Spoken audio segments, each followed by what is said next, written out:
soo dhawaada asxaabta. Marka aynu ka maqalno qof oraahda wado, waxa ugu horeeya ee maskaxdeena ku soo dhacaya waa wadooyinka caadiga ah ee aynu adeegsano maalin walba.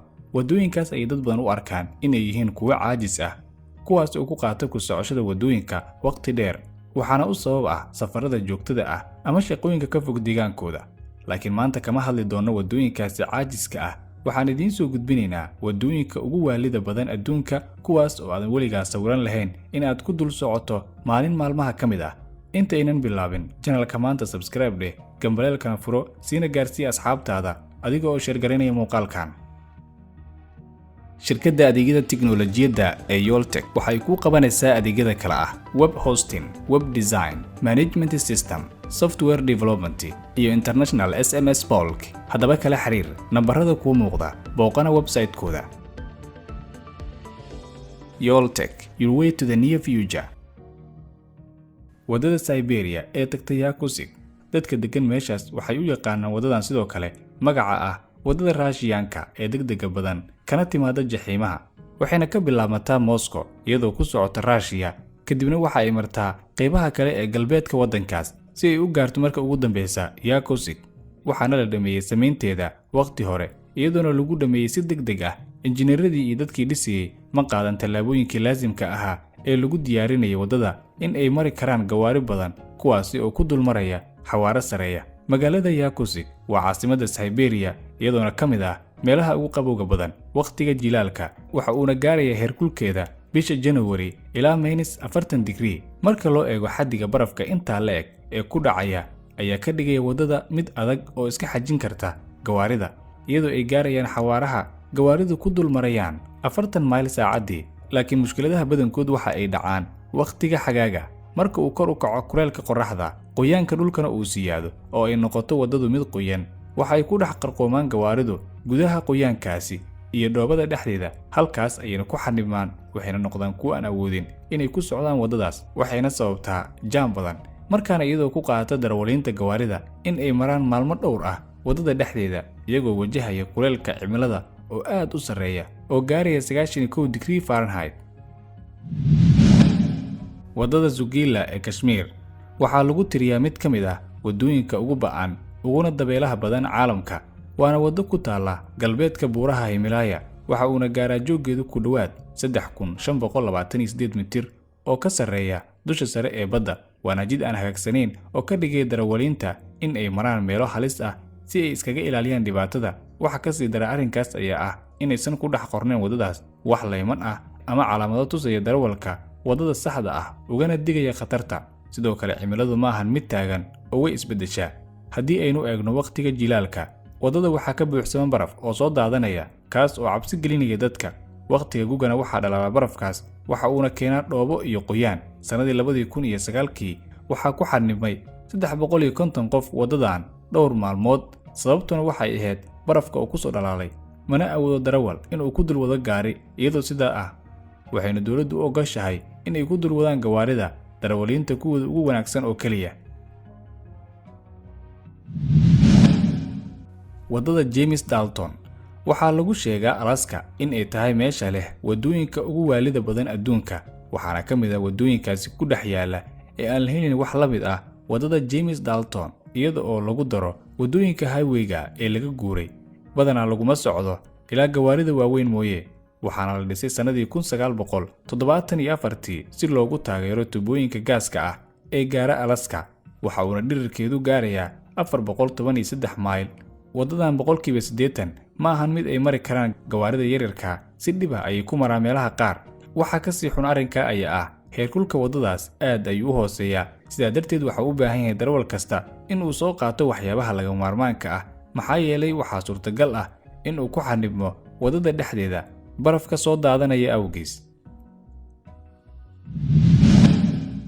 Los Caracoles, dalka Chile, waxay isku xirtaa xuduudda u dhaxaysa dawladaha Argentine iyo Chile, wuxuuna gaaraa dhirirka xuduudaasi 8,000 kilomitir. Waxayna leedahay xuduudaasi wadooyin kala duwan oo uu adag yahay maritaankooda. Waxaana ugu yaab badan ee laga helo labada wadanba waa wadada wareegsan oo sidoo kale loo yaqaano Paso de los Libertadores. Wuxuuna gaaraa jooggeedu 3,207 mitir. Waxaana la sheegaa inay tahay wadada ugu leexleexadka badan iyadoo ay suuragal tahay gawaarida ku dul socda in ay dhacaan waqti walba. Dhab ahaantii sanad walba waxaa kordha tirada gawaarida ku qalibma ama ku gadooma wadadaas.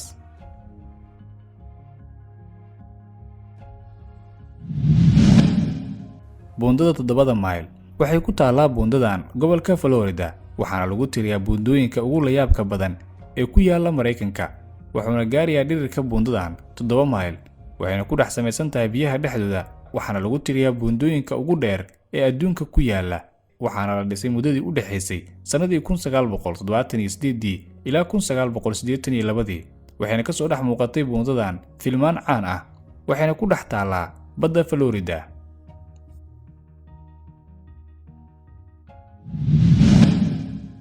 Buundada webiga Sido waxay ku taallaa China, waxaana loo furay in ay gawaaridu marto sanadii 2009. Ilaa waqtigaasna waxaa loo aqoonsan yahay buundada ugu dheer adduunka, iyadoona uu gaarayo jooggeeda ku dhawaad 500 oo mitir ka sareynta badda dusheeda. Taasina waxay ka turjumaysaa haddii uu qof ka soo dhaco, waxa uu ku soo dhacayaa xawaare aad u sareeya. Marka la eego dhirirkeeda, waa mid ay mararka qaar ku hareeraysan yihiin daruuro, sidaa darteed waxaa adkaata aragtida, waxayna keentaa in ay dhacaan shilal sanad walba. Buundada Milo Viaduct. Haddii aad isweydiinayso buundadee ayay ahayd buundadii ugu dheereed adduunka ka hor buundada webiga Sido ee aan kor ku soo sheegnay, waxay ahayd buundada Milo ee weyn. Dhirirkeedu waxa uu gaarayay 2450 mitir, halka uu jooggeedu ahaa 343 mitir. Waxaana ku baxday dhisideedu ku dhawaad 450 milyan, waana mid aad u cabsi badan marka loo eego dhirirkeeda, waana mid ay ku wareegsan yihiin daruuro xilliga jilaalka. Buundada Royal George ee Mareykanka waxaa lagu tiriyaa buundadan meelaha ugu waaweyn ee loo dalxiis tago magaalada Canyon ee waddanka Mareykanka, waxaana la furay sanadii 1929, waxayna haysatay magaca ah buundada ugu weyn caalamka ilaa 2003. waxa uuna gaarayay jooggeeda 320 mitir, iyadoo ay jiraan buundooyin kale oo ka dhaadheer. Haddana waxa ay leedahay astaamo u gaar ah, waxayna leedahay webi ka hooseeya kaas oo ku kalifaya dalxiisyaal badan in ay tagaan, gaar ahaan kuwa jecel ciyaaraha la iska soo tuurayo meelaha dhaadheer. Waxyaabaha khatarta ee buundadan leedahay waxaa ka mid ah in sagxadeeda ay ka samaysan tahay taarar birar ah oo ay dul saaran yihiin alwaax. Sidaa darteed, marka uu gaari kor marayo, waxaa dhaca gariir weyn oo uu u maleynayo qofka dul saaran buundada in ay dumayso.